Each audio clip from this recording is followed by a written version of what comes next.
আমাৰ মাজত আছে আন এগৰাকী আমাৰ সমাজ হিতৈষী ব্যক্তি, দৰংজিলা সাহিত্য সভাৰ অন্যতম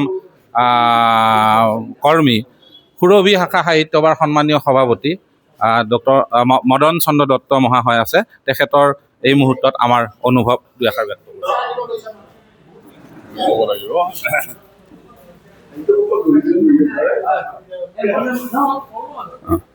মই সুৰভি সাহিত্য সভাৰ সভাপতি।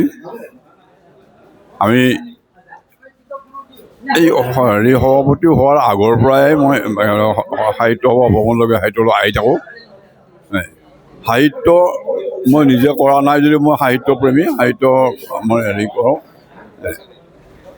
এইখন যেতিয়া বনাবলৈ ওলাইছে, এই প্ৰকল্পটো লৈছে, তেতিয়াৰ পৰা আমি সহযোগ কৰি আহিছোঁ কৰিবৰ কাৰণে। আমি দেখিছোঁ তেওঁলোকে বৰ্তমানৰ যি কৰ্মকৰ্তাসকলে যথেষ্ট উৎসাহেৰে কামটো কৰিবলৈ লৈছে।